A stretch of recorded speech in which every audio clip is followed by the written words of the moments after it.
యావాను కుటుంబంలో దేవుడు మరొకసారి దేవుని స్తుతించే భాగ్యం ఇచ్చాడు. చాలా సంతోషం, చాలా గొప్పది. పాటలు మాత్రం కాదు కానీ వాక్యానికి కూడా ప్రాముఖ్యత ఇవ్వాలి. కాబట్టి వాక్యాన్ని విందాం. దేవుడు మనతో మాట్లాడేటువంటి సమయం కాబట్టి జాగ్రత్తగా శ్రద్ధగా అందరూ వినాలని ప్రభు పేరిట మనం చేస్తున్నాను. కాకపోతే ఒక 2 చరణాలు, చిన్న చరణాలు, ఒక పాట పాడుకొని ఒక పల్లవి 2 చరణాలు తర్వాత దేవుని వాక్యంలోకి వెళ్దాం. అందరు కూర్చుని పాట నాతో పాటు కలిసి పాడండి. ప్రభువుని స్తుతించండి. కృపలను 2 చరణాలు. తలంచుచు కృపలను తలంచుచు ఆయుష్కాలమంతా ప్రభుని కృతజ్ఞతతో చూపించు. ఆయుష్కాలమంతా ప్రభుని కృతజ్ఞతతో చూపించు. కృపలను తలంచుచు కృపలను తలంచుచు ఆయుష్కాలమంతా ప్రభుని కృతజ్ఞతతో స్వామి ఆయుష్కాలమంతా ప్రభుని కృతజ్ఞతతో చూపించు.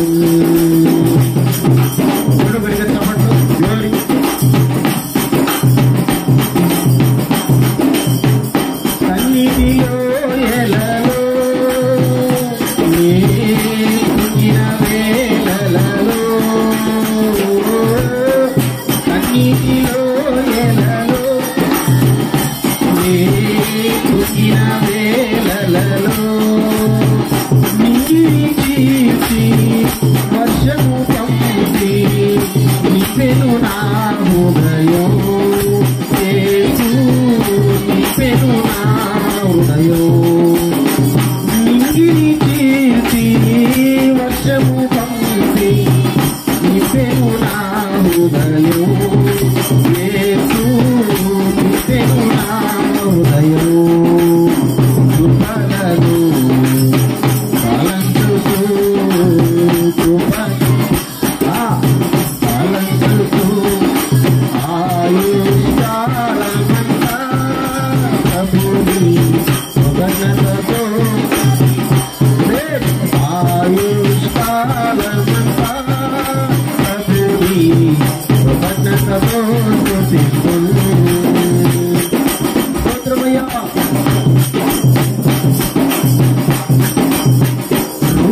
రూపించబడుచున్నా ఆయుధములను రూపించబడుచున్నా ఆయుధములను నాకు విరోధమై వర్తిల్లదూయని చెప్పిన మాట సత్యం. చెప్పిన మాట సత్యం. నాకు విరోధమై వర్తిల్లదూయని చెప్పిన మాట సత్యం. ప్రభువు చెప్పిన మాట సత్యం. కృపలను తలంచుచు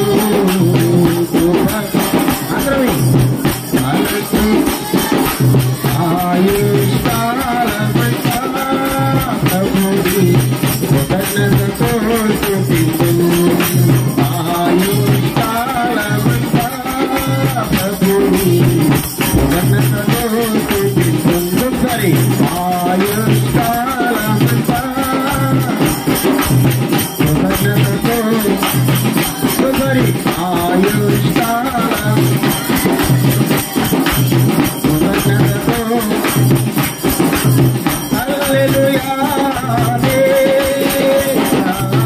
నాకెంతో ఆనందమే. హల్లెలూయా నాకెంతో ఆనందమే.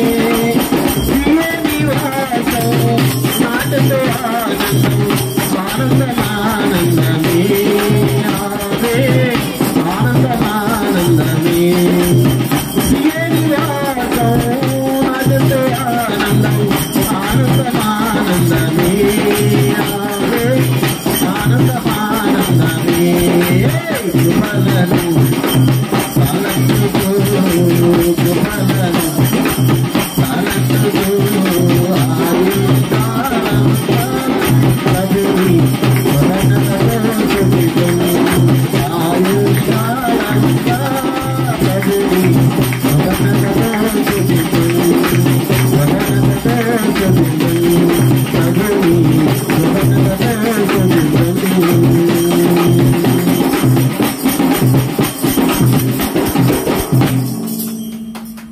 సమస్త స్తుతియు ఘనత మహిమ ప్రభావములు యుగ యుగములు మన యేసుకే చెల్లునుగాక.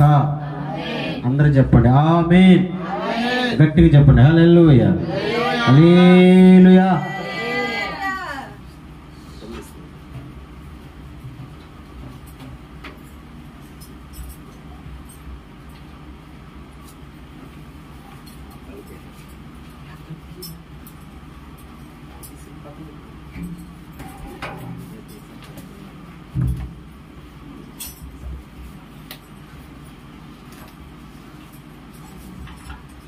నిలబడుకొని చెప్పి అంత ఎక్కువ మంది లేరే, అందుకని కూర్చున్నా కానీ అందరికి కనబడతానని చెప్పి కూర్చొని చెప్తున్నాను.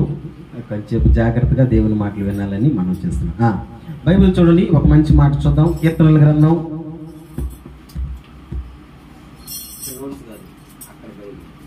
అన్ని రెఫరెన్స్లు అన్నీ వస్తాయి. కీర్తనల గ్రంథం 5వ కీర్తన మనందరికీ పరిచయమైనటువంటి మాటలే చూద్దాం.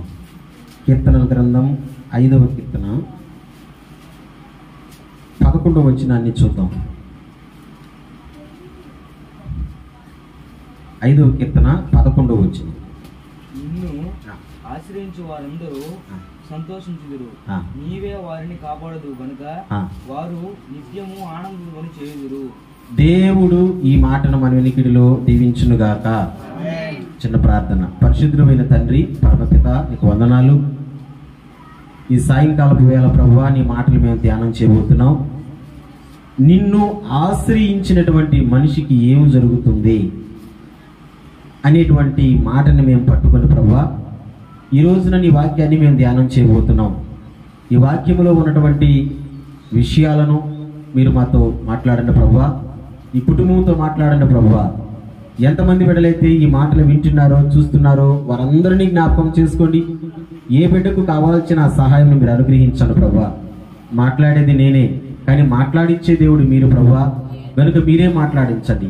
ఈ మాటలు అనేక మంది ప్రజలకు దీవెనకరంగా ఆశీర్వాదకరంగా ఉన్నట్లుగా మీరే కృపను కనికరాన్ని చూపెట్టమని మా ప్రభు అయిన యేసుక్రీస్తు నామములో ఈ మనవులన్నీ నీ సన్నిధిలో పెట్టి అడిగి పొందుకొని ఉన్నాము తండ్రి. ఆమేన్ హల్లెలూయా. మొట్టమొదటిగా దేవునికి స్తోత్రాలు. ప్రభు పేరిట వచ్చిన అందరికీ, కుటుంబ ప్రార్థన పెట్టుకున్నటువంటి ఆహ్వానుకు అందరికీ వందనాలు. రైట్. కీర్తనకారుడైనటువంటి దావీదు ఒక మంచి మాట అన్నాడు. ఏమంటున్నాడంటే మళ్ళీ చూడండి ఆ మాటని. 11వ వచనం.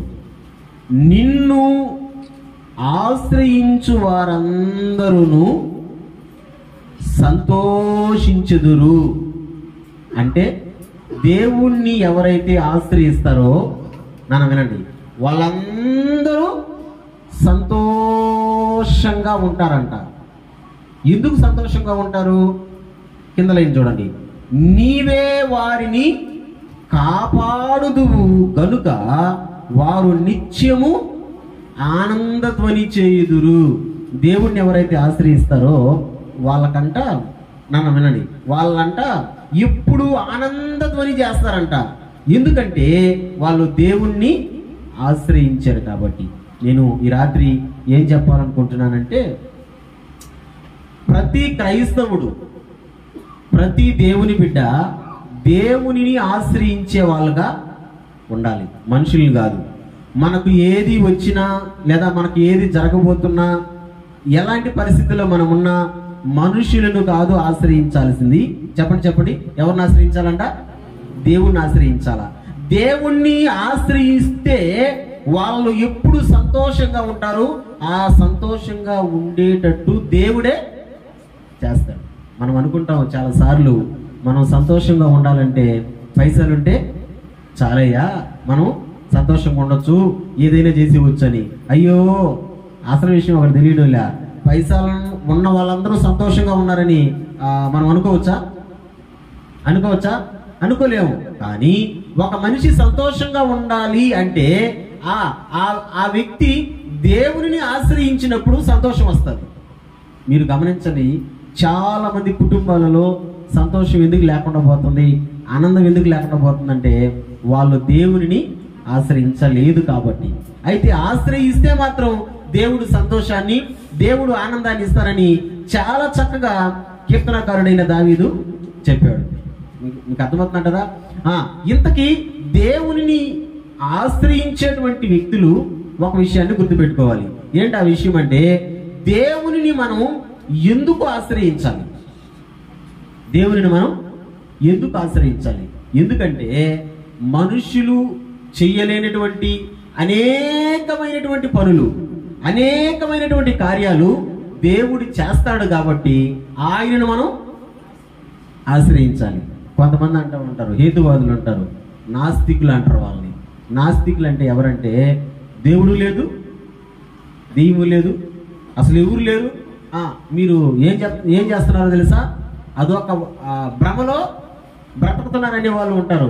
అలాంటి వాళ్ళు ఏమంటారంటే, దేవుడిని ఆశ్రయిస్తే మనకు సంతోషం వచ్చేది, దేవుడు అసలు ఏం చేస్తాడు, దేవుడు ఎలా చేస్తాడు, దేవుడు ఏం చేస్తాడు అంటారు. ఇది చాలా తప్పది. నేను ఒక విషయాన్ని చెప్తాను, దేవుడు ఉన్నాడు, ఇది సత్యం. దేవుని ఆశ్రయిస్తే మనుషులు చెయ్యలేనటువంటి చాలా కార్యాలు, చాలా పనులు దేవుడు చేసి పెడతాడు. దేవునికి స్తోత్రం. నేను చెప్తున్నానా? అర్థమవుతుంది కదా? మనుషులు చెయ్యలేని కార్యాలు దేవుడు చేసి పెడతాడు.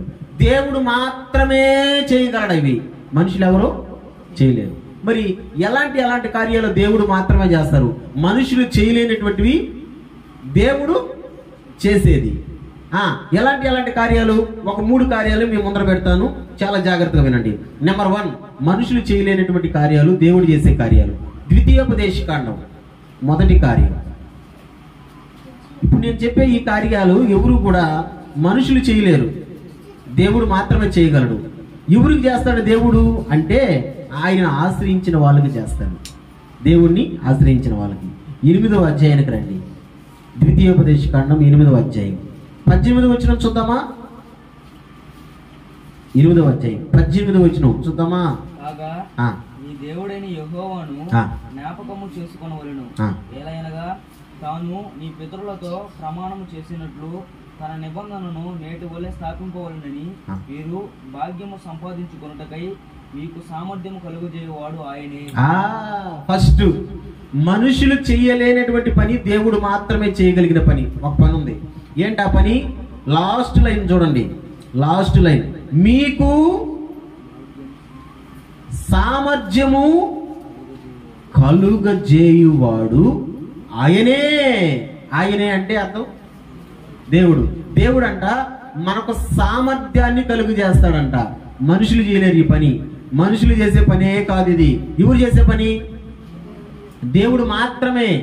ఆయనే అంటే అర్థం ఏంటంటే ఏ ఆప్షను లేదు కదా. తలకాయ నొప్పి కోసం మా అమ్మని ఆడగడికి తెల్లగడికి తీసుకొని పోయి లాస్ట్కి చెన్నైలో విజయ హాస్పిటల్లో డాక్టర్ ఒక ఆయన ఉన్నాడు. ఆయన తప్ప లేదా ఆయన దగ్గర తప్పితే ఎక్కడ కూడా అది బాదు అనుకుని నిర్ణయించుకొని చెన్నై కూడా పోయినాం. ఆయనే అంటే అర్థం ఏంటంటే ఇంక వేరే ఆప్షన్ లేదు. ఇప్పుడు చాలా విషయాల్లో మనం ఆప్షన్లు తీసుకుంటూ ఉంటాం. ఇక్కడ కాదంటే అక్కడ, ఇక్కడ జరగలేదంటే అక్కడ జరుగుతుంది, అక్కడ జరగలేదంటే ఇంకో దగ్గర జరుగుతుంది. ఆప్షన్ ఉంటుంది. మరి ఆప్షన్ లేనప్పుడు వాడే పదం అది. ఏ పదం అది? ఆయనే. ఎస్, ఆయనే.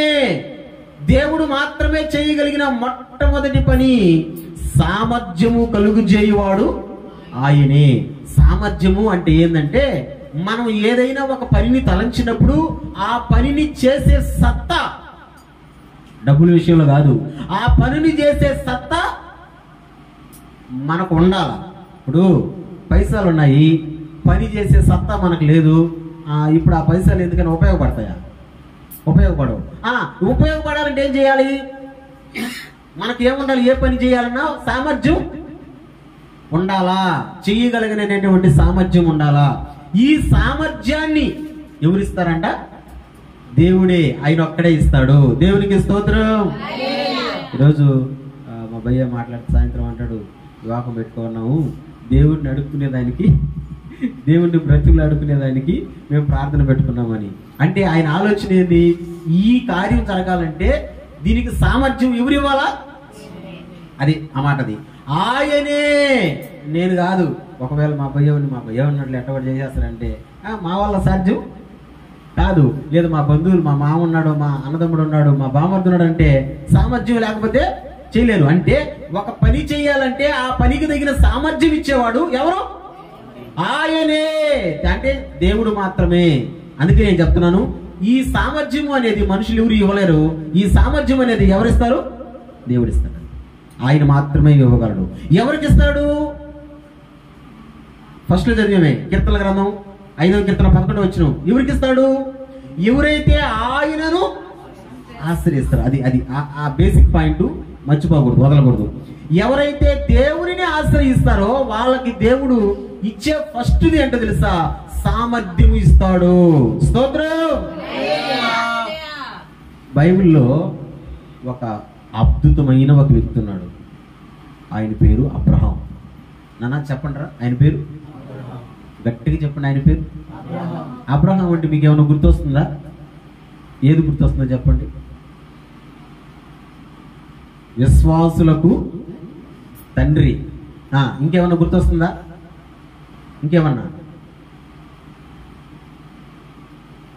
100 సంవత్సరాలప్పుడు కొడుకును కన్నాడు. కొడుకు పుట్టాడు. ఎవరికి? 100 సంవత్సరాలప్పుడు. ఇప్పుడు పెళ్లి చేసుకున్న సంవత్సరంలోనే బిడ్డ పుట్టాలా, అంతే కదా? ఇప్పుడు ఒక సంవత్సరం ఇది ఏందంటే వాళ్ళ సంవత్సరం అయిపోయింది, ఇంకా ఏం అనుకోలేదే, ఏదన్నా ప్రాబ్లమా అంటారు. ఇప్పుడు 100 సంవత్సరాలకు పుట్టాడు కొడుకు, విశ్వాసులకు తండ్రి, అద్భుతమైనటువంటి వ్యక్తి. ఆయన పేరు అబ్రహాం. ఈ 100 సంవత్సరాలప్పుడు పుట్టినటువంటి బిడ్డే, ఆ బిడ్డ పేరు ఇస్సాకు. బాగా వినండి. ఈ ఇస్సాకుకి పెళ్లి ఈడు వచ్చింది. పెళ్లి చేయాలి అప్పుడు ఇస్సాకు పెళ్లి ఈడు వచ్చేసరికి భార్యతో చెప్పాడు, అమ్మా మన బిడ్డకి పెళ్లి చేయాలనుకుంటున్నాం, ఏంది పరిస్థితి అంటే, అయ్యా ఇక్కడుండే పిల్లల్లో ఏ బిడ్డ కూడా మనకు వద్దయ్యా అని చెప్పింది. ఇంకే పిల్ల కావాలంటే మనం ఎక్కడి నుంచి అయితే వచ్చామో ఆ ప్రాంతంలో ఉండే బిడ్డ కావాలా అని అడిగింది. ఓహో, ఆ ప్రాంతంలో బిడ్డ అని ఇప్పుడు అబ్రహాము ఆలోచనలో పడ్డాడు. ఏం ఆలోచనలో పడ్డాడంటే, ఒరే మనం ఇక్కడ ఉన్నాము, అక్కడ బిడ్డ మనకు రావాలంటే అక్కడ ఉన్నటువంటి బిడ్డని తీసుకువచ్చే సత్తా కలిగిన ఒక వ్యక్తి, చూడండి, సామర్థ్యం కలిగిన ఒక వ్యక్తి కావాలా అని ఆలోచనలో పడ్డాడు. స్తోత్రం. చూడండి, అబ్రహాంకు డబ్బులున్నాయి, వెండి బంగారాలు ఉన్నాయి, ధనవంతుడే, ఆస్తిమంతుడే. కానీ ఇప్పుడు పని చేయాలంటే పని చేసే సామర్థ్యం కలిగిన మనిషి కావాలి. ఆలోచిస్తున్నాడు, ఎవరు ఎవరు ఎవరు ఎవరు ఎవరు ఎవరంటే ఒక మనిషి మీద గుమానం పడింది. ఎవరు ఆ మనిషి అంటే, తన ఇంట్లో పని చేసే పనివాడు, ఒక దాసుడు వాడిని పిలిచినాడు. భలే ఉంటాయి మాటలు అక్కడ. ఒకసారి చూద్దాం నాన్న, ఆదికాండం 24వ అధ్యాయం. అసలు భలే ఉంటాయి మాటలు అక్కడ. అధ్యాయంలో ఉండే మాటలన్నీ భలే ఉంటాయి. ఒకసారి కొన్ని మాటలు మనం చూద్దాం. 24వ అధ్యాయం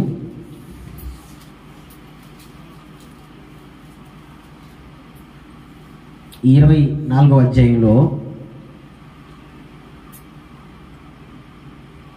మొదటి వచనం, రెండవ వచనం చూద్దామా? అబ్రహాము బహుకాలము గడిచిన వృద్ధుడై ఉండెను. అన్ని విషయములలోనూ యెహోవా అబ్రహామును ఆశీర్వదించెను. అప్పుడు అబ్రహాము తనకు కలిగిన సమస్తమును ఏలుచుండిన తన ఇంటి పెద్ద దాసునితో, నీ చెయ్యి నా తొడ క్రింద పెట్టుము.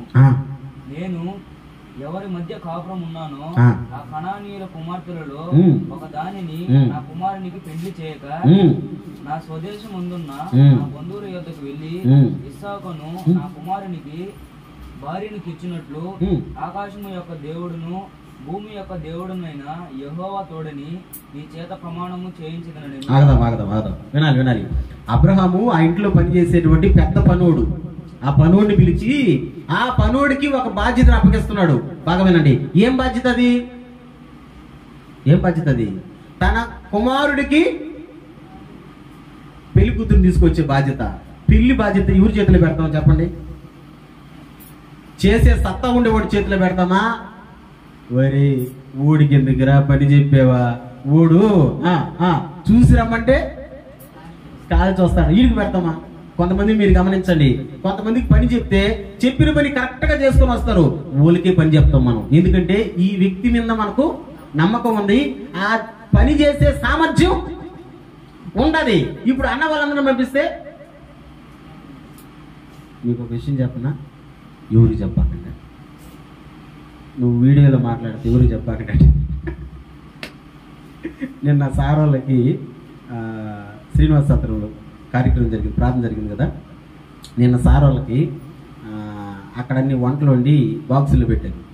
బాక్సులు పెట్టేసి సరే నువ్వు వడ్డించన్నారు. నాకు చెప్పారు వడ్డించే పని. బోవ వేసేసా. కూర ఒక బాక్స్లో ఉంది, ప్లాస్టిక్ బాక్స్. ఇంకొక బాక్స్లో సాంబార్ ఉంటుంది. కూర బాక్స్ని పైన ఏదో లింకులు పెట్టినారు. దానికి లింకులు పెట్టినేసరికి నేనేం చేశానంటే లింకులు తీసిన, అది రాలా. లింకులు తీసేనే రాలేదే, ఎడ చేయాలి దీన్ని అనుకుని ఒక లింకుని పట్టుకుని పైకి లేపిన పొటక్కని ఇరిగి చేతిలోకి వచ్చింది. ఆడ అన్నదినే పాస్టర్ అంటాడు, హే మహేష్ అట్టు కాదు దాన్ని తిప్పు అన్నాడు. తిప్పాలా? తిప్పితే ఈజీగా చేతిలోకి వచ్చింది. అయ్యో ఇది నాకు తెలియక అనవసరంగా బాక్స్ని ఇంచేసా. చెప్పండి ఎందుకు ఇంచానంటారు? నాకు తెలియదబ్బా పని. తెలియనోడి చేతిలో పని పెడితే ఇట్టే ఉంటుంది. అది తెలిసినోడైతే దాన్ని న్యాగ్గా ఓహో అటు తీసి తిప్పాలేమో. పెళ్లి పని అప్పగిస్తున్నామంటే అన్న వాళ్ళందరికి అప్పగించిన పనులు.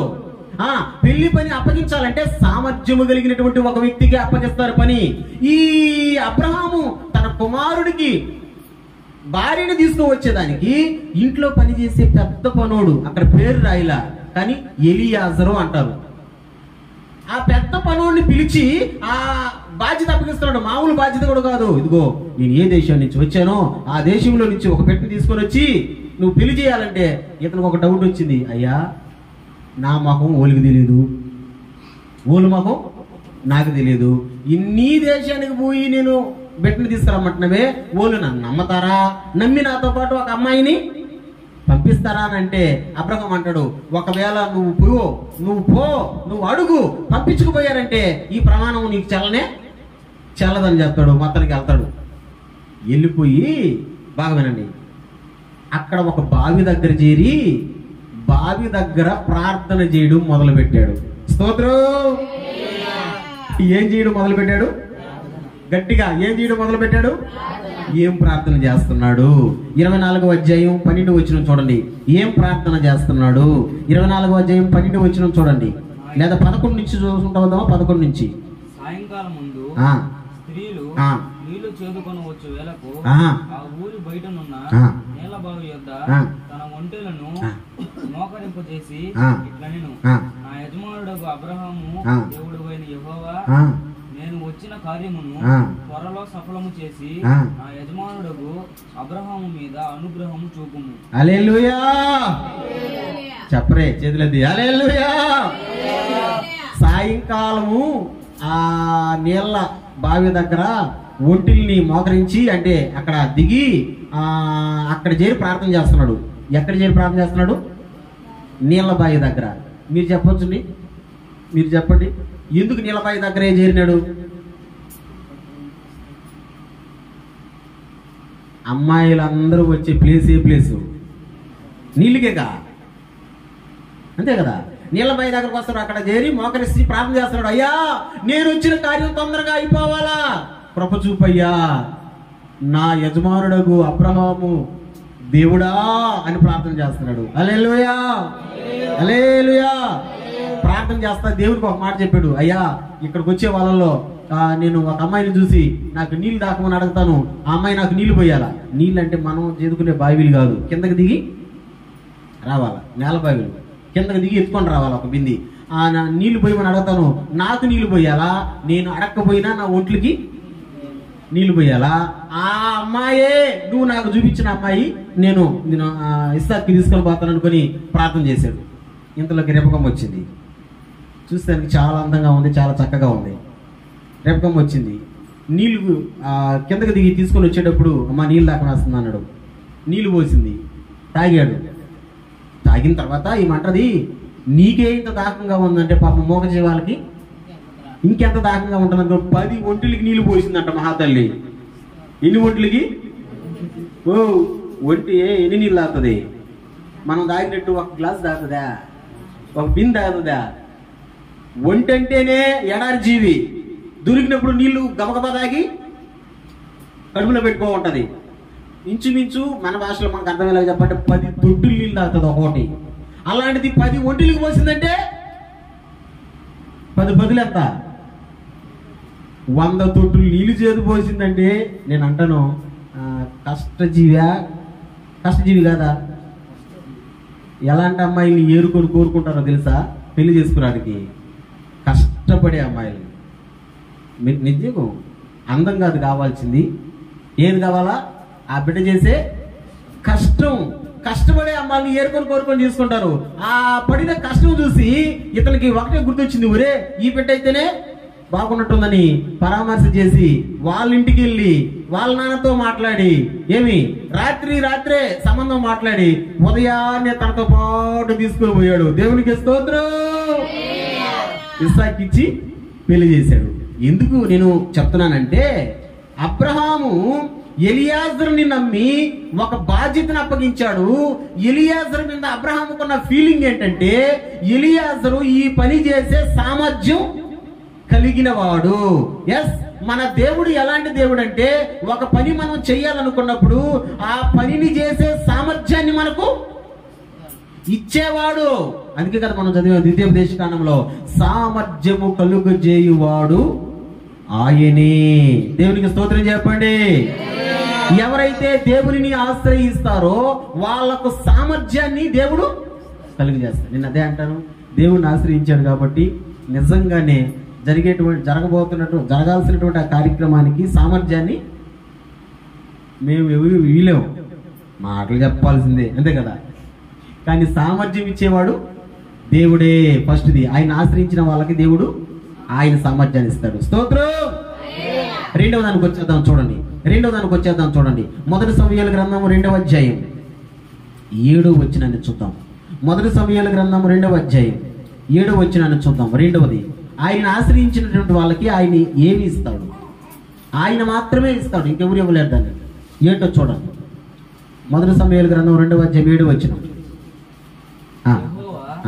దారిద్ర్యమును ఐశ్వర్యమును కలుగజేయవాడు, కృంగజేయవాడును లేవనెత్తువాడును ఆయనే. భలే మాట ఉంది అక్కడ. ఒకసారి నేను చదువుతాను, నాతో పాటు మీరు చదవండి నాన్న. 1 సమూయేలు గ్రంథం 2వ అధ్యాయం 7వ వచనం. యెహోవా, గట్టిగా చెప్పండి, యెహోవా దారిద్ర్యమును ఐశ్వర్యమును కలుగజేయవాడు, కృంగజేయవాడును లేవనెత్తువాడును ఆయనే. గట్టిగా చెప్పండి, ఆయనే. ఏం చేస్తాడంట? ఐశ్వర్యాన్ని, దరిద్రాన్ని, కృంగదీయడం, లేవనెత్తడం అన్ని ఆయనే. అంటే దేవుడు రెండవదిగా చూస్తే మనకు ఐశ్వర్యాన్ని ఇచ్చేవాడు. చెప్పండి, ఏమి ఇచ్చేవాడు? గట్టిగా చెప్పండి, ఏమి ఇచ్చేవాడు? సొలొమోను, బాగా వినండి. సొలొమోను దేవుని నివాస స్థలమైన గిబియోను అనే ప్రాంతానికి వచ్చి అక్కడ బలులు అర్పించి ఆ రోజు రాత్రి అక్కడే పడుకొని నిద్రపోయాడు. గిబియోను అనే స్థలంలో సొలొమోను రాజు. ఆ రోజు రాత్రి సొలొమోనుకి దేవుడు ప్రత్యక్షమై, సొలొమోనా నీకేం కావాలి సొలొమోనా అని అడిగాడు. బాగా వినండి. ఏం కావాలి సొలొమోనా అని అడిగితే సొలొమోను అంటాడు, అయ్యా నాకేం కావాలంటే ఇంత పెద్ద రాజ్యాన్ని ఇచ్చావు, ఇంతమంది మనుషుల్ని ఇచ్చావు, వీళ్ళని ఏలేదానికి తెలివి జ్ఞానం కావాలన్నాడు. ఏమడిగాడు? తెలివి జ్ఞానం అడిగాడు. దేవుడు సొలొమోను అడిగినటువంటి ఆ మాటకి దేవుడు మన భాషలో చెప్పాలంటే ఫిదా అయిపోయాడు. సంతోషం వచ్చేసింది దేవునికి. సంతోషం వచ్చేసి దేవుడు అంటున్నాడు, శత్రువుల ప్రాణాన్ని నువ్వు అడగలేదు, ఐశ్వర్యాన్ని అడగలేదు, ఏమడిగావు? తెలివి జ్ఞానం. తెలివి జ్ఞానం ఇచ్చేసాడు అంతే. ఇచ్చేసి బాగా ఇచ్చేసి బంపర్ ఆఫర్ ఇంకొకటి ఇచ్చాడు. ఇచ్చేసి బంపర్ ఆఫర్. మనం ఒక్కొక్కసారి 1 కొంటే 2 ఫ్రీ అంటలా. 1 కొంటే ఒకసారి దీపావళి సీజన్ అనుకుంటా, పేపర్ అప్పుడు మన ఇంటికి పేపర్ వేయించుకుంటున్నాం. పేపర్ వచ్చింది. పేపర్లో 1 ఫోన్ కొంటే 2 ఫోన్లు ఫ్రీ అని వచ్చింది. వేసారు. ఇది నిజమా అబద్ధమా అనుకుని అది పనిగా నేను మా పాస్టర్ మా నెల్లూరుకు పోయినాం. 1 ఫోన్ కొంటే 2 ఫోన్లు ఫ్రీ. అంటే టచ్ ఫోన్ ఒకటి కొంటే నోకియా ఫోన్, 2 బట్టల ఫోన్లు ఫ్రీ అనేసరికి మొత్తానికి పోతే అయ్యో నిజంగానే 1 ఫోన్ కొంటే 2 ఫోన్లు ఫ్రీ ఇచ్చారు. విచిత్రం ఏంటంటే వచ్చే దారిలోనే ఒకటి రిపేర్ అయిపోయింది. ఇంటికి వచ్చిన 4 రోజులకి ఇంకొకటి రిపేర్ అయిపోయింది. ఒర్రే భలే ఫోన్లు ఇచ్చినారు రావులు. మొత్తానికి ఇచ్చారు. మా చేతికి వచ్చిన తర్వాత మా మొహంలో చూడాలా? అబ్బా 1 ఫోన్ కొంటే దీన్ని ఏమని పిలుస్తాం మనం? డబల్ ధమాకా. డబల్ ధమాకా అంటే ఒకటి పోతే ఇంకొకటి అన్నట్టుగా డబల్ ధమాకా అంటాం కదా. సొలొమోనుకు కూడా ఆ రోజు గిబియోనులో దేవుడు డబల్ ధమాకా. సొలొమోను అడిగింది ఏంది? తెలివి జ్ఞానం. ఇప్పుడు చూడండి ఒక్క మాట చూద్దాం. మొదటి రాజుల గ్రంథం 3వ అధ్యాయం 13వ వచనం చూద్దాం. మొదటి రాజుల గ్రంథం 3వ అధ్యాయం 13వ వచనం చూద్దాం. అసలు భలే ఉంటది ఆ మాట అక్కడ. ఒకసారి చూద్దాం. మొదటి రాజుల గ్రంథం 3:13. మరియు నీవు ఐశ్వర్యమును ఘనతను ఇమ్మని అడగకపోయినను నేను వాటిని కూడా నీకు ఇచ్చుచున్నాను. సొలొమోన్ నువ్వు అడగలేదురా బాబు. ఏం అడగలేదు? శత్రువుల ప్రాణాన్ని అడగలేదు, ఐశ్వర్యాన్ని అడగలేదు, ఘనతను అడగలేదు. అడగకపోయినా నీకు ఇచ్చుచున్నాను. దేవునికి స్తోత్రం. ఇప్పుడు దేవుడు ఏం చేయాలా? మత్తయి సువార్త 7వ అధ్యాయం 7వ వచనం ప్రకారం అడుగుడి మీకు అంటే అడిగితే ఇవ్వాలా. మనం అడిగింది ఇవ్వాలా. ఇక్కడ ఏం జరిగింది? అడగకపోయినా ఇచ్చాడు. ఎందుకు ఇచ్చాడంటే మన దేవుడు అలాంటి వాడే నాన్న. ఎలాంటి దేవుడు అంటే ఆయన ఐశ్వర్యాన్ని కలుగు చేసేవాడు. మనం దాన్ని నిలబెట్టుకునే సత్తా మనకుంటే నిజంగా దేవుడు ఏమిస్తాడు మనకు? ఎస్, ఐశ్వర్యాన్ని ఇచ్చేవాడు ఆయనే. ఈ మాట చాలా మందికి భలే ఇష్టం, నాకు కూడా ఇష్టమే. ఏంటంటే దేవుడు ఏమిచ్చేవాడంట? ఒక విషయాన్ని గుర్తుపెట్టుకోండి. ఐశ్వర్యాన్ని ఇస్తాడంటే అయితే మనం ఏమి ఎలాగే ఉన్నాం, డబ్బులు ఇచ్చేస్తే పాలా దేవుడు మనక. పెద్ద పెద్ద ఇల్లు కట్టుకోవచ్చు కదా, మంచి మంచి బండ్లు కొనుక్కోవచ్చు కదా, మంచి మంచిగా మనం ఉండొచ్చు కదా. మరి ఇస్తానన్నాడు కదా, ఇవ్వలేదే అంటే గుర్తుపెట్టుకోవాలా, ఆయన ఇవ్వడానికి కూడా ఒక రీజన్ ఉంటుంది. ఏంటి ఆ రీజన్ అంటే ఒకసారి చూడండి, మనం తెలుసుకోవాలి ఆ మాట ఖచ్చితంగా. ఒకసారి చూడండి, కీర్తన గ్రంథం 75వ కీర్తన 7వ వచనం. ఒక రీజన్ ఉంటుంది దానికి కూడా. అందరికీ ఐశ్వర్యాన్ని దేవుడు ఎందుకు ఇవ్వడం లేదంటే ఒక రీజన్ ఉంటుంది. చూడండి, కీర్తన గ్రంథం 75వ కీర్తన 7వ వచనం చూడండి. 75:7.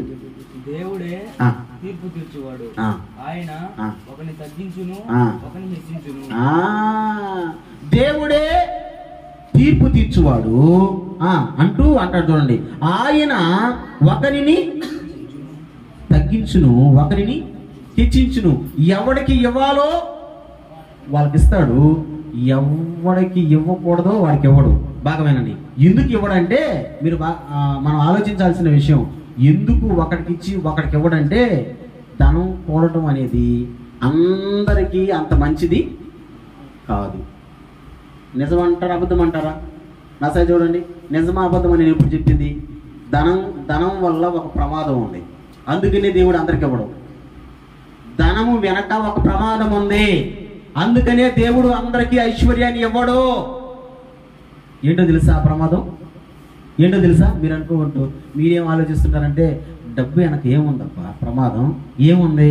ఓహో దొంగలు వచ్చి ఎత్తుకెళ్ళిపోతారేమో అని మీరు అనుకోవచ్చు. కాదు కాదు కాదు, ధనము వెనక ఒక ప్రమాదం ఉంది. ఏందా ప్రమాదం? చూడండి, ద్వితీయోపదేశకాండం 8:13-14 వచనం చూడండి. ద్వితీయోపదేశకాండం 8వ అధ్యాయం 13-14 వచనం. అందుకనే దేవుడు అందరికి ఇవ్వడు దీన్ని. చూడండి 8:13-14. నీ పశువులు నీ గొర్రె మేకలను వృద్ధి అయి నీకు వెండి బంగారములు విస్తరించి నీకు కలిగినదంతయు వర్ధిల్లునప్పుడు నీ మనస్సు మదించి దాసుల గృహమైన ఐగుప్తు దేశంలో నుండి నిన్ను రప్పించిన నీ దేవుడైన యెహోవాను మరచెదవేమో. అది ప్రమాదం. వింటున్నారా? నీకు ధనము వెండి బంగారం అన్నీ కూడిపోతే అక్కడ రాసిన మాట నీవు మదించి అంటే మదించి అంటే కొవ్వబట్టి నీ దేవుడైన యెహోవాను మరచదవేమో. కొంతమంది మీరు గమనించండి, డబ్బు వస్తే దేవుడిని మర్చిపోతారు, డబ్బు వస్తే దేవుడిని విడిచేస్తారు. డబ్బు ఉంది కదా, నాకు ఇంకేం కావాలా? ఏం కావాలి? మీరు బాగా గమనించండి, డబ్బు మీద పిచ్చున్నోడు, డబ్బు మీద యావన్నవాడు దేవుని దగ్గరకు సరిగా రాడు, దేవుని మందిరంలో కూర్చోలేడు, దేవుని స్తుతించలేడు, దేవుని కనపరచలేడు. మీరు చాలా మంది గమనించండి, డబ్బు మీద ధ్యాసతో దేవునికి దూరం అయిపోయిన వాళ్ళు చాలా మంది ఉంటారు. అందుకే దేవుడు అంటాడు, నీకు డబ్బు కావాలా దేవుడు కావాలరా? దేవుడు కావాలంటే డబ్బుని దూరం పెట్టు, డబ్బు కావాలంటే దేవుని దూరం పెట్టు. ధనము వెనకున్న ప్రమాదం ఇదే. ఏంటి ప్రమాదం అంటే నీవు మదించి నీ దేవుడైన యెహోవాను మరచదవేమో. అందుకనే నేను అదే అంటాను, ఒకవేళ మనకు డబ్బులు ఇచ్చేస్తే మనం ఏమన్నా దేవునికి దూరం అయిపోతామేమో. సొలొమోను అదే కదా ప్రార్థన చేస్తాడా? ఏమని? అయ్యా పేదరికం వద్దు, ఐశ్వర్యం వద్దయ్యా. ఐశ్వర్యం ఇచ్చావనుకో నా దేవుడైన యెహోవా నామమును నేను దూషించదనేమో. స్తోత్రము గట్టిగా. అందుకని మనకు దండిగా చేతిలో పెట్టడం వల్ల, ఇప్పుడు పిల్లల చేతిలో దండిగా డబ్బులు ఉంటే ఏం చేస్తారు? ఇలా ఏం చేస్తారా? విచ్చలవిడిగా ఖర్చు చేయడం మొదలుపెట్టి ఆ ఖర్చుతో మంచి పనులు చేయరు. ఆ డబ్బులతో ఏం చేస్తారు? చెడ్డ పనులే చేస్తారు. అందుకని పెద్దవాళ్ళుగా ఉండేవాళ్ళు మనం ఏం చేస్తాం? మా జాన్ ఉన్నాడు, ఆయనకు విద్యానగరం పోయిన తర్వాత 30 రూపాయలు అవసరం వస్తుంది. అప్పటి నుంచి మెసేజ్ చేస్తాడు, ఫోన్లు కూడా చేయడు. ఫోన్లు చేస్తే మళ్ళీ అసలు అంటలే మనమా. అందుకని మెసేజ్ పెడతాడు, నాకు 30 రూపాయలు కావాలా, 30 రూపాయలు వేస్తాం అంతే. ఎంత అడిగితే అంతే వేస్తా. ఎక్కువ వేయను, మళ్ళీ తక్కువ వేయను. ఎందుకు ఈయనంటే ఎక్కువ వేయచ్చు, 30 కదా పాపం కాలేజీ బిడ్డ, ఒక 100 కొడదాం అంటే కొట్టచ్చు. కానీ 30 ఖర్చు పోతే 70 ఏం చేస్తారు మనకి ఎంత వస్తుంది? దేవుడు కూడా అంతే, ఒకరిని తగ్గించును ఒకరిని హెచ్చించును, ఆయన తీర్పు తీర్చువాడు. ఎందుకంటే ఒకవేళ మన చేతిలో దండిగా డబ్బులు పెట్టేస్తే మనం దేవునికి దూరం అయిపోతామేమో. ఎంతమంది లేరు? ధనానికి ఎక్కువ ప్రాముఖ్యత ఇచ్చి దేవునికి దూరం అయిపోయిన వాళ్ళు ఎంతమంది లేరు? సేవకులు కావచ్చు, సేవకురాండ్లు కావచ్చు, విశ్వాసులు కావచ్చు, ఎంతో మంది దేవునికి దూరం అయిపోయారు. కారణం ఏంటంటే ధనం. అందుకని దేవుడు అంటాడు, అందుకనేంట్రా బాబు నేను ఐశ్వర్యాన్ని ఇస్తా, ఎవరికి ఎంత ఇవ్వాలో మనం పరలోక ప్రార్థనలో ఒక మాట చెప్తాం, గుర్తు పెట్టుకోండి, చెప్పండి. మా చెప్పండి, మా అనుదిన ఆహారము నేడు మాకు.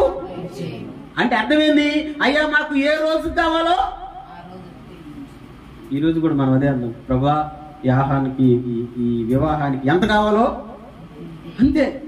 మాకు తక్కువ వద్దు, మళ్ళీ ఎక్కువ కూడా వద్దు. అయ్యా మాకెందుకు ఎక్కువ అవసరం లే, అట్టని తక్కువ చేస్తే మేము ఎక్కడ తట్టుకునేదే. తక్కువ అవ్వద్దు, ఎక్కువ అవ్వద్దు, సరిపోతే చాలు. అంతే కదా భయ్యా, సంతోషమేనా? దేవుడు కూడా అంతే అంటున్నాడు, మా అనుదిన అంటే మనకు కావాల్సింది. నా కోరిక కూడా అది. ఇప్పుడు ఈరోజు డేట్ ఎంతరా? 18వ తేదీ. ఈరోజు అయిపోయింది, ఈరోజు ఖర్చులన్నీ అయిపోయినాయి. రేపు 19వ తేదీ. 19వ తేదీకి ఎంత కావాలో అంతే ఈయన, ఎంత కావాలో అంతే ఈయన. 20వ తేదీకి ఎంత కావాలో అంతే ఈయన, అంతే. ఇంకా ఎక్స్ట్రా పల్లె దాచిపెట్టుకోవాల్సిన అవసరమేలా, మిగలాల్సిన అవసరమేలా. దేవుడు కూడా అదే మితంలో ఇస్తాడు మనకు. మన్నా ఇచ్చేటప్పుడు కూడా దేవుడు అదే కండిషన్ పెట్టున్నాడు. ఏంటంటే తలకు మా కథ సీర ఎత్తుకోమన్నాడు. ఎక్కువైనా అది కంపు కొడుతుంది, తక్కువైతే అది తక్కువగా ఉండదు. కరెక్ట్గా ఎత్తుకోవాలా తలకి అదసేరు. దేవుడు అదే అంటున్నాడు, నేను ఇచ్చేవాడను, ఐశ్వర్యము కలుగు చేయవాడు. దేవునికి స్తోత్రం. ఎక్కువ మనకొద్దబ్బా, ఓ ఎక్కువ మనకొద్దు. ఎందుకు వద్దు చెప్పండి? ఇంకొకటి కూడా ఉంది. ప్రసంగి గ్రంథంలో అంటాడు ఆ మాట, నిద్ర రాదంటది ఉంటే. ఏది ఉంటే? ధనము మన దగ్గర ఉంటే. ఒకసారి చూడండి, ఆ మాట చూపించి నేను 3వ అధ్యాయం వెళ్ళిపోతా. ప్రసంగి గ్రంథం 5వ అధ్యాయం 12వ వచనం. ప్రసంగి గ్రంథం 5వ అధ్యాయం 12వ వచనం చూడండి. ప్రసంగి గ్రంథం 5వ అధ్యాయం 12వ వచనం ఒకసారి చూడండి. అద్భుతమైన మాట ఉంటుంది అక్కడ. తీసిన కొద్దిగా తినును, ఎక్కువగా తినను, సుఖ నిద్ర నందుదురు.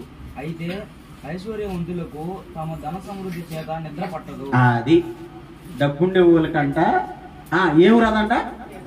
మనము ఇప్పుడు అనుకుందాం, తలుపు తీసేసి ఆ తడికి తీసేసి బయట పడుకొని నిద్రపోమా? అదే డబ్బులుండే వాళ్ళు తలుపు తీసి పడుకోమను, పడుకుంటారా? ఎందుకు పడుకోరు? అమ్మో తలుపు తీసేస్తే అంతే కదా. మనుషులకు బదులుగా కుక్కలు దాక్కునే వాళ్ళు కూడా ఉన్నారు, పెద్ద పెద్ద డబ్బులు ఖర్చు పెట్టి. ఎందుకంటే ఇంట్లో ఏమున్నాయి? నిద్ర పట్టదు మనకెందుకు అది? అందుకని మనకి ఎక్కువ అవ్వదు, తక్కువ అవ్వదు. తండ్రి మాకు కావాల్సిన అనుదినము మాకు దయచేయి ప్రభా. అయ్యా ఈ వివాహానికి కావాల్సినటువంటి ఆ సహాయము దయచేయి ప్రభా. మాకు తక్కువ వద్దు, ఎక్కువ కూడా వద్దు ప్రభా, మాకు కావాల్సినంత మాకు ఈ ప్రభా. దేవుడు అదే అంటాడు, నేను ఇస్తా, ఐశ్వర్యమును దేవుడు కలుగు చేయువాడు. దేవునికి స్తోత్రం. మనందరికీ కూడా దేవుడు ఏ రోజుకి ఏది కావాలో ఆ సమస్తాన్ని దేవుడు మనకు అనుగ్రహించును గాక. గట్టిగా ఫస్ట్ చెప్పండి. దేవుడు అంటే పని చేసే సామర్థ్యాన్ని ఆయన మాత్రమే ఇవ్వగలడు, ఇంకెవరు ఇవ్వలేరు. రెండవది ఐశ్వర్యం ఇచ్చేవాడు. ఎందుకు ఇవిడు లేదు మనందరి పైసలో? ఏమో అంటే ఖచ్చితం కాదు అది. ఏమో అంటే 2 భాగాలకు ఉంటది. మర్చిపోయే వాళ్ళు ఉన్నారు, మరిచి పాని వాళ్ళు కూడా ఉన్నారు. అందుకని ఏమో, అందుకనే దేవుడు అందరికి ఇవ్వడు. మనకు అసలు వద్దబ్బా, నాకైతే అసలు వద్దు. రోజు గడిస్తే అంతే కదా. ఇందాక మా చెల్లెలు కావాలంటే అది అమ్మ కావాలి, బియ్యం తెస్తామంటే 2 కేజీలు రోజు కొనుక్కోకపోతే ఏమన్నా ఒక కట్ట అదే ఒక బస్తా తీసుకొచ్చి పెట్టుకోవచ్చు కదా అనింది. అప్పుడు మా అమ్మ అంటది, ఏమనిందో తెలియదు. నేను అంటాను, మాకు ఇట్టే బాగుంటుంది, ఎక్క రోజు కొనుక్కో తింటాం, ఇట్టే బాగుంటుంది. ఎందుకంటే కట్ట తీసుకొస్తే ఎక్క మొక్క చేసుకోవచ్చేమో, వండుకోవచ్చేమో. మీకు అర్థమవుతుందా? అందుకని దేవుడు తగినంత మనకి ఇస్తే చాలు, అదే మహాభాగ్యం. దేవునికి స్తోత్రం. లాస్ట్ అండ్ ఫైనల్, దేవుడు మాత్రమే చేయగలిగిన 3వ పని చూడండి. 20వ కీర్తన 2వ వచనం. 20వ కీర్తన 2వ వచనం. కీర్తన గ్రంథం 20వ కీర్తన 2వ వచనం. పరిశుద్ధ స్థలములో నుండి ఆయన నీకు సహాయము చేయును గాక, సియోనులో నుండి నిన్ను ఆదుకొనును గాక. చెప్పు ఈ మాట నాతో పడదని చెప్పు. కీర్తన గ్రంథం 20వ కీర్తన 2వ వచనం. పరిశుద్ధ స్థలములో నుండి ఆయన నీకు గట్టిగా, ఆయన నీకు గట్టిగా, ఆయన నీకు సహాయము చేయునుగాక. ఆమేన్ చెప్పు. నీకు సహాయము చేయునుగాక. ఆమేన్ చెప్పు. ఆయన నీకు సహాయము చేయునుగాక. గట్టిగా చెప్పు, ఆయన నీకు సహాయము చేయునుగాక. ఆయన అంటే ఎవరు? దేవుడు చేసే 3వ పని ఏంటి? హెల్పింగ్, సహాయం.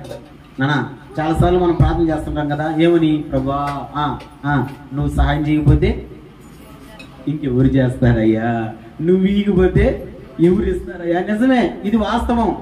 ఆయన ఇవ్వకపోతే చూడు, ఆయన ఇవ్వకపోతే మరి అట్ట ఆడుకునే పని అయితే రాబాక, తిరుగు. ఆయన మనకు సహాయం చేయకపోతే ఇంకెవరు సహాయం చేయలేదు. నేను అదే చెప్తా, నేను అదే ప్రార్థన చేస్తా, ప్రభా నువ్వు ఇవ్వకపోతే మాకు ఎవరు ఇస్తారు ప్రభా, నువ్వు సహాయం చేయకపోతే ఎవరు సహాయం చేస్తారు. మనం అనుకోవచ్చు మా మామ ఉన్నాడు, మా బావ ఉన్నాడు, మా అన్నదమ్ముడు ఉన్నాడు, లేకపోతే మా రెడ్డి ఉన్నాడు, లేకపోతే మా ఆసం ఉన్నాడని. బైబిల్ అందరినీ ఒకే దెబ్బతో కొట్టేసింది. ఏం కొట్టేసింది చూడు, ఏం కొట్టేసింది చూడు. 108వ కీర్తన 12 వచనం ఏమని కొట్టిందో చూడండి. ఒక మాట భలే ఉంటుంది ఆ మాట అక్కడ.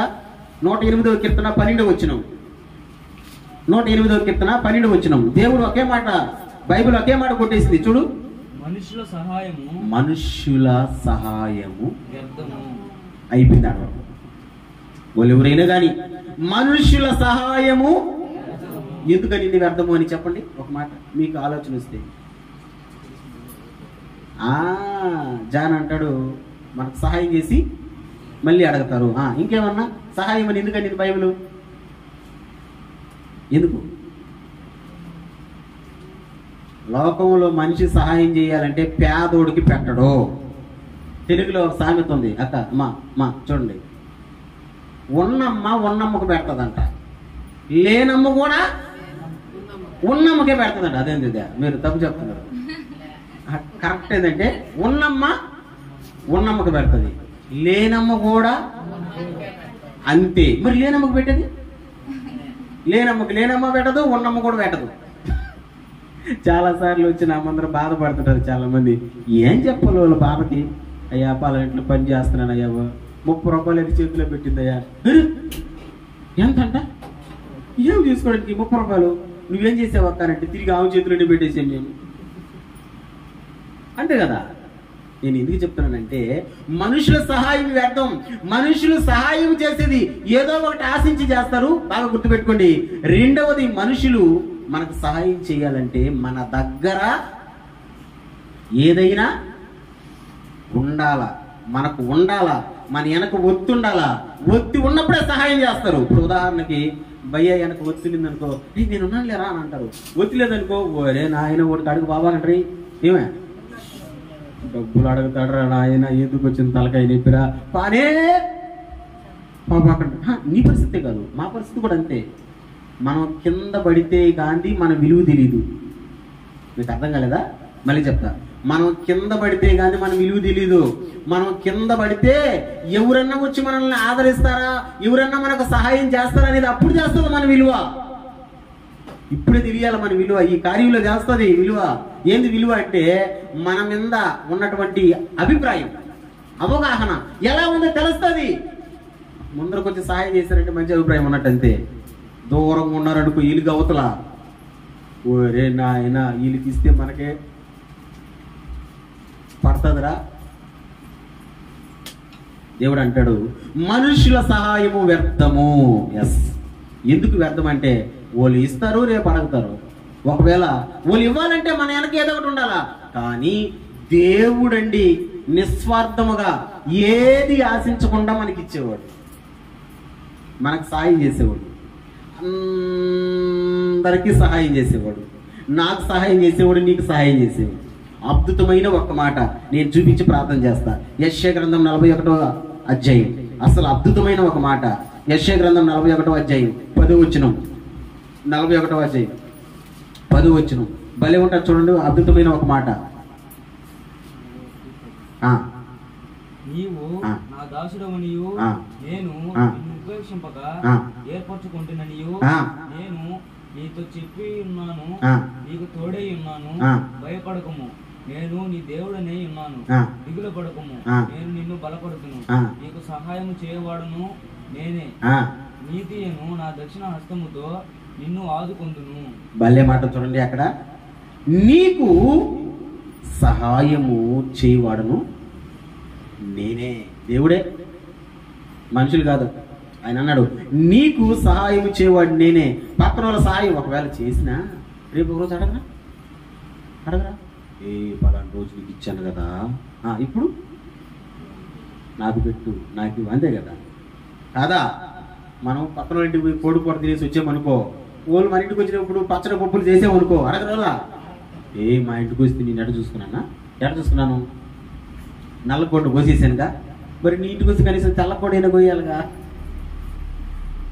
అందుకే దేవుడు అంటాడు, నేనే నీకు సహాయం చేయవాడను. ఆయన తప్ప నిస్వార్థంగా మనకు సహాయం చేసేవాళ్ళు ఎవరు లేరు. ఇప్పుడు చెప్పండి, దేవుణ్ణి ఆశ్రయిస్తే దేవుడు మాత్రమే చేసే 3 పనులు. చెప్పండి. నెంబర్ 1, పనికి సామర్థ్యం కలిగి చేసేవాడు ఆయనే. నెంబర్ 2, ఐశ్వర్యాన్ని ఇచ్చేవాడు ఆయనే. నెంబర్ 3, ఈ 3 ఎవరికో. యాకోబును ఆశ్రయించాడు, ఆశ్రయించలేదా? అసలు నేను నిజంగా ఇలాంటి ప్రార్థన ఇంతవరకు ఎక్కడ నేను పెట్టింది ఏంటో నాకు తెలియదు. పెట్టుకునేది పెట్టుకుంటారులే కావాలా, ఒకవేళ నా అనుభవంలో తెలియదు. అంటే వివాహానికి ముందు పెట్టుకుంటారు, కానీ పనులు స్టార్ట్ చేస్తున్నాము. స్టార్ట్ చేసేదానికి ముందుగా అసలు సూపర్ కదా, ఆలోచన రావడమే సూపర్ కదా. దేవుని ముందర పెట్టి మనం చేయడం అనేది చాలా అద్భుతం. అందుకని దేవుడు అంటున్నాడు, ఆయనను ఆశ్రయిస్తే, అంటే మనం దేవుణ్ణి ఆశ్రయించాము కనుక ఆయనే మనకు సామర్థ్యాన్ని ఇస్తాడు, ఆయనే మనకు కావాల్సిన ఐశ్వర్యాన్ని ఇస్తాడు, ఆయనే మనకు సహాయం చేస్తాడు, మనుషులు కాదు. చెప్పండి చెప్పండి, ఆయనే అనండి ఒకసారి. నేను 3 మాటలు చెప్తా, మీరు లాస్ట్లో ఆయనే అంటున్నాండి. సామర్థ్యము కలుగు చేయువాడు, గట్టిగా అనండి, సామర్థ్యము కలుగు చేయువాడు, మనకు కావాల్సిన ఐశ్వర్యము ఇచ్చువాడు, సహాయము చేయువాడు. తల ఉంచండి, ప్రార్థన చేద్దాం. విన్న మాటలను బట్టి మనం అందరం కలిసి ప్రార్థన చేద్దాం. ప్రభువా, ఈ దినమందు మీరు మాట్లాడారు తండ్రి. ఎవరైతే నిన్ను ఆశ్రయిస్తారో ప్రభువా, వారి జీవితాల్లో మీరు కలుగు చేసేటువంటి 3 అద్భుతమైనటువంటి మాటలు నాయన. అయ్యా, సామర్థ్యాన్ని కలుగు చేసేటువంటి దేవుడు నాయన. అయ్యా, కావాల్సిన ఐశ్వర్యాన్ని ఇచ్చేటువంటి దేవుడు నాయన. అయ్యా, మాకు సహాయం చేసే దేవుడు నాయన. ఎంత గొప్ప దేవుడు తండ్రి, ఆరాధ్య దైవమయ్యా, నీకు స్తోత్రం స్తోత్రం స్తోత్రం. ప్రార్థించారు.